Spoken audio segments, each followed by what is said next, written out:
And welcome back. This is Grimweird with my Enigmatica 2 Expert Minecraft playthrough. I think we're on episode, 14-ish or so by now.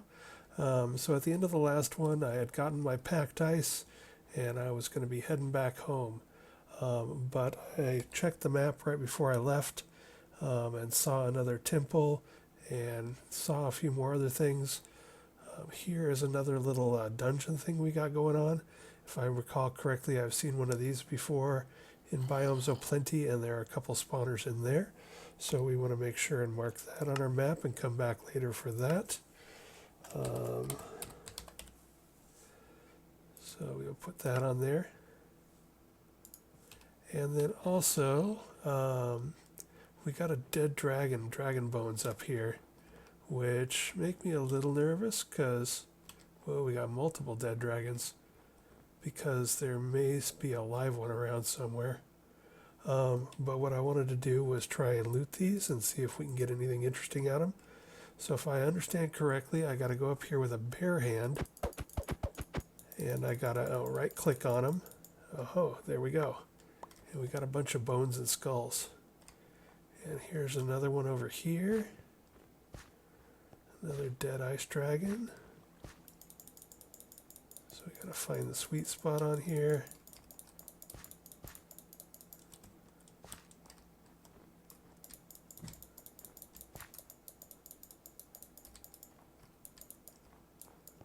Polar bears are looking at me like, dude, what are you doing? Don't mess with that.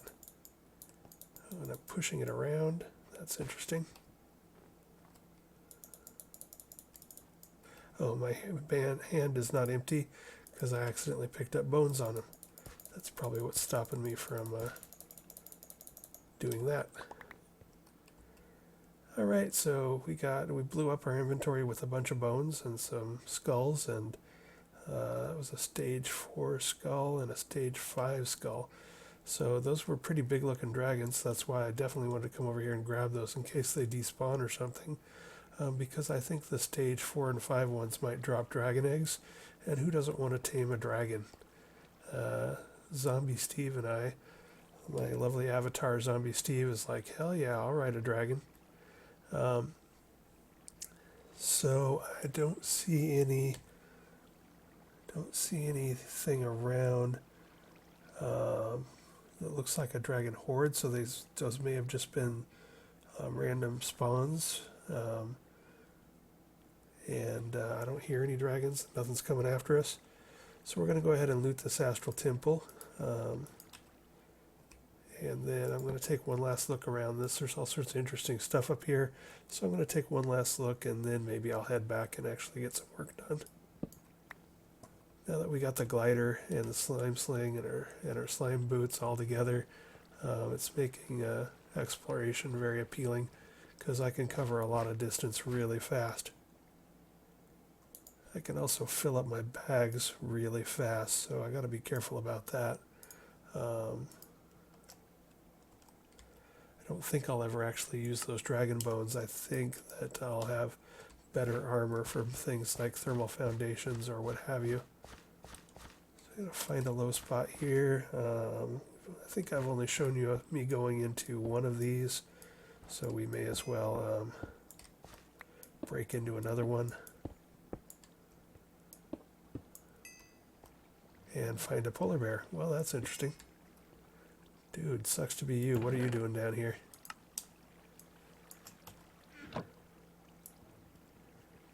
So between the 4 villages and every other chest I've picked up, I've probably got a vast amount of chests, probably like 50 chests or so.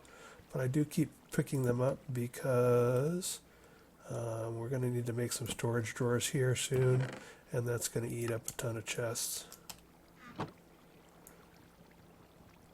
So no ender pearls, that's what I was hoping for here. Usually you get those aquamarines and some glowstone and some bones, but you can occasionally get ender pearls from those chests. Also, while I'm here, I'm going to go ahead and silk touch steal the sea lanterns just in case I need them for anything. I don't know if I will or will not. I don't know if I'll want to bust them up for a prismarine. There's a lot of stuff I still don't know about how some of these mods work, but the bottom line is I may as well take these in case I need them later.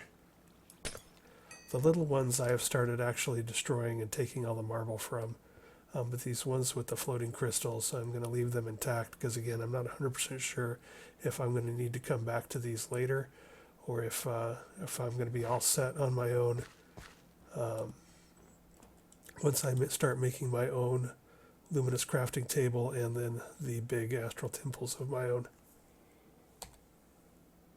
So our journey to the Great White North has been very prosperous.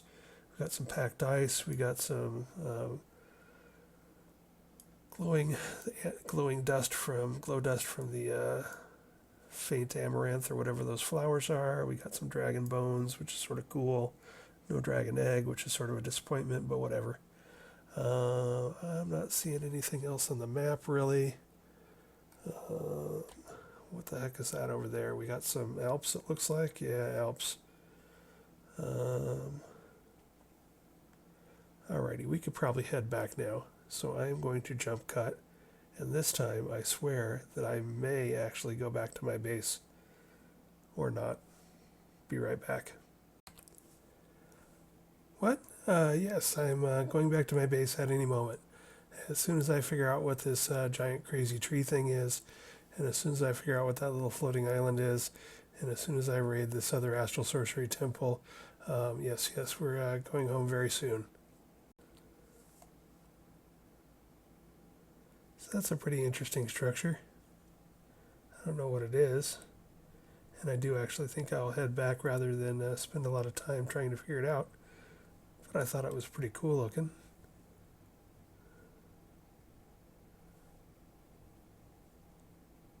So I figured I'd glide past it. I'm going to drop down and look for ender pearls at this place, and there's another big one off through the trees in a bit that I'm going to grab too. But I will head home soon, I promise. Okay, I spotted a village with a thermal engineering building, which is the first of the 5 villages I've got that have one of those. But after I loot this village, then I'm definitely going home. Okay, I noticed there's a dragon horde just north of this little village I'm in. But after I take a peek on that and see if the dragon's still alive, then I'm totally going home. Alright, all joking aside, I thought you guys might want to watch if I get killed by a dragon, especially after I've been swearing I'm going to go home and work on actual gates and crafting and progressing and stuff, and I keep wandering around in the Great White North looking for more loot.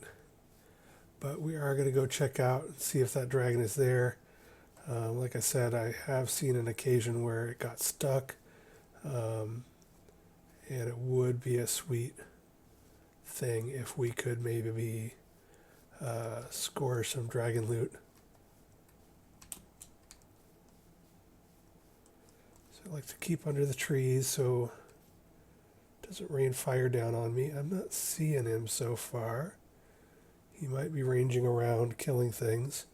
One thing you can maybe do is it does tend to kill all the animals around it, and I do not see any animals spawned around here. So he was probably here at one point and might still be.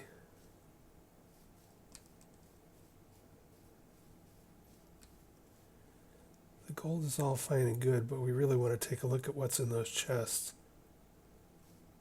So I do have my teleport, my brown magic on my, to go right back to my base. So if things get too hairy, we will just make a run for it. I don't hear him though, so I will probably shriek and jump out of my skin.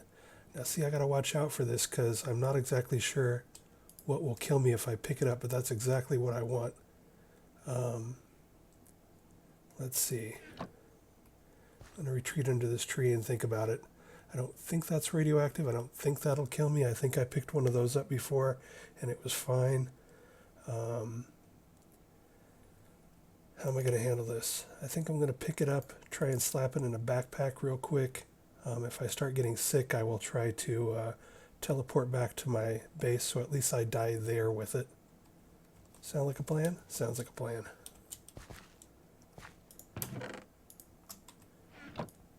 And we're going to throw that up into a backpack.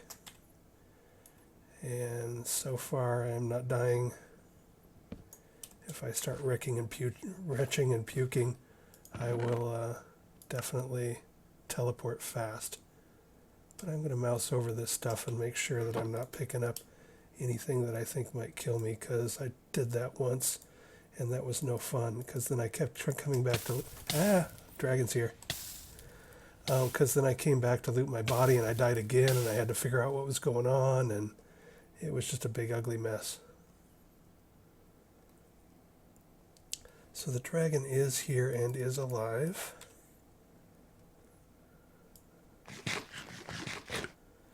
But actually I got exactly what I was hoping to get, which is that plutonium-238. I don't know how tough these dragons really are. Again, I have an instant teleport to get out of this mess. So I might actually try and stand here toe-to-toe with it and see what happens.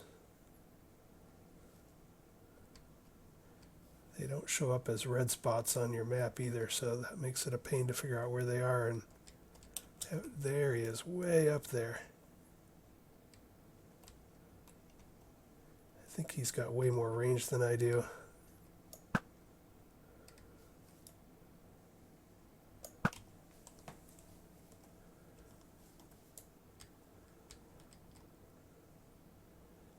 And cloud cover. Ouch.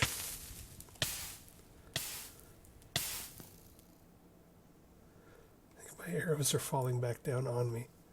That's probably not ideal.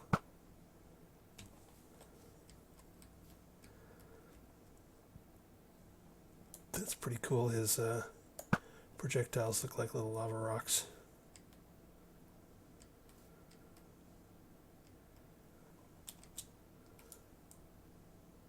I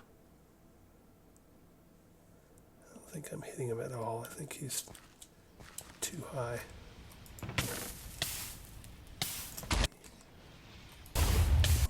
Whoa, something blew up. Yikes. Alrighty. Well, that was exciting. I guess it does a lot of damage. So, there you have it.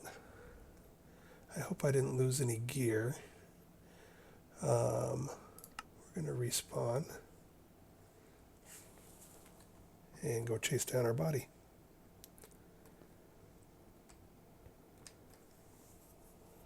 Well, that's exciting because I am a long, long ways away from my body.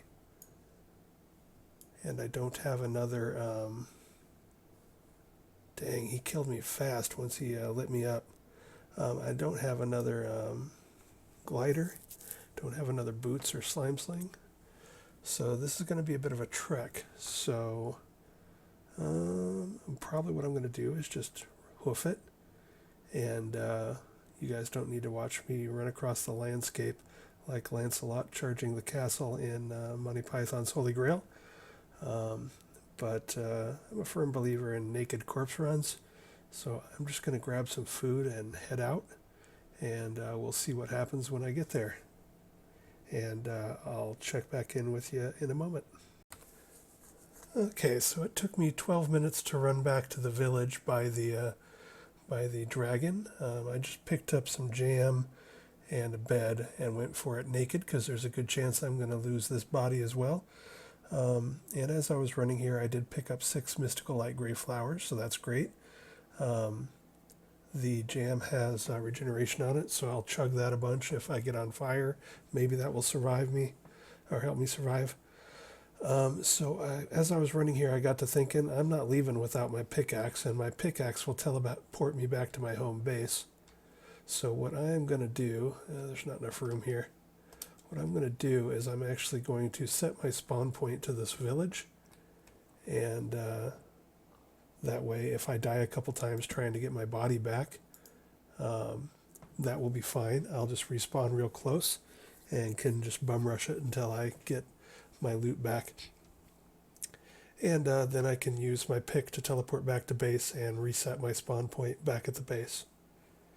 So I've definitely faced worse corpse recoveries in MMORPGs, so this will be no big deal.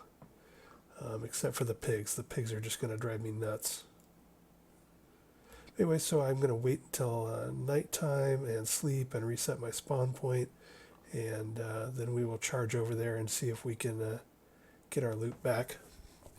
I think it seems to me, this didn't used to happen, but it seems to me as if explosions can knock stuff out of your hotbar now.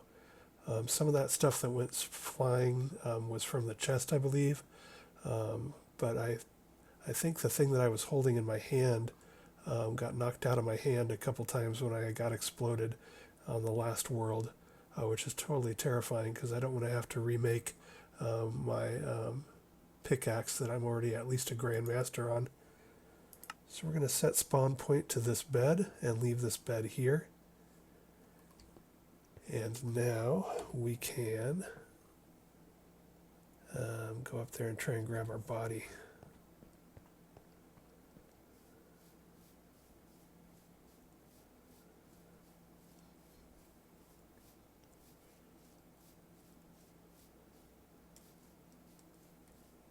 We're going to make for that tree that we were hiding under before. See if we can spot where the gravestone is, and hopefully it's close to that cover. Yes, it's right there. I'm stuck under the trees. Okay, yikes. We got stuff.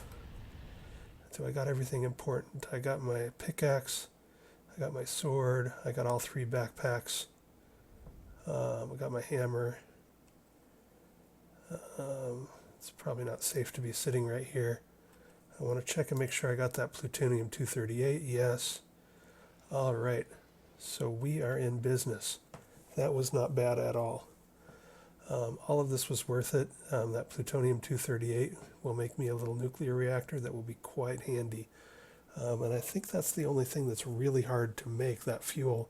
It's the only part that's really hard to make for it. I'll need some steel, some tough alloy.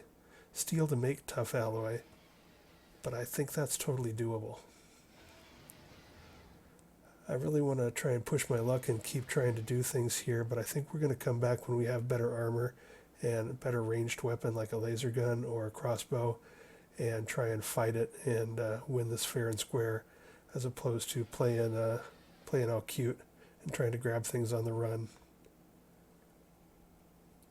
So, okay, and now this looks like a good place to finally return home. Boom. So that was an excellent trip. Even with the death, that was a completely excellent trip. We got a lot of good stuff. I got, we got I got all the flowers I need to work on Botania when I get a moment. I got tons of loot from villages and what have you. I got some plutonium-238, which is going to be excellent fuel. So I'm really looking forward to that. That's going to really help me out on the power situation if I can figure out how to get that up and running. Just real quick, let's double check and see what we need there. So I think that's the plutonium RTG. So 250 RF per tick constantly, no fuel, no nothing. So the fuel is the hard part of it. The advanced plating is basic plating. This is just lead and graphite, which is just baked coal. So that's all super easy. Of course, redstone's super easy. Tough alloy is the only thing that I think is hard. I'm going to need... Oh, that's right. So I need 2 things. I need one of these machines, probably the alloy furnace, which I might be able to get to reasonably quick. Yeah, I could do this. I think I can make all of this. I don't need to compress. I don't need to compress the. Whoa. Yeah. Anyway, this. The mixed metal ingot. I don't need a compressor to compress it, so that's just putting some plates together. All of this is completely doable. But I have to make lithium and ferroboron. The lithium, I'll need to find a supernode and get some lithium ore. That's completely doable. I'll run into it pretty easily, I'm sure. And the ferroboron is, again, alloy furnace, and I'm going to need steel and boron dust. So steel and a super vein of the nuclear craft ores, and we will have that RTG. So that's pretty easy, because making the fuel for it, I think, is the really hard part. So that was totally awesome, really good. Would have been better if I didn't die, but you know, if you aren't dying, you're not trying. We did manage to snag a few other things from the dragon before we bit it. Nothing too major though, except for the plutonium. So, all right, we're going to call it an episode right there. I think when I get back, between here and now, I'll get the blast furnace set up, and we'll see how that looks, and get some steel cooking, and then maybe we'll go to that dungeon. I can make some sawdust or some wood pulp, I think they call it, for forestry, and make some cardboard boxes, and we can run back up to that dungeon and see if we can get ourselves a spawner and set up a mob farm. So we got all sorts of stuff coming up. If anybody's following this on YouTube, thank you for following along, and I hope you're enjoying it. And otherwise, it's been fun talking to myself. Until next time, this is Grim Weird. Peace out.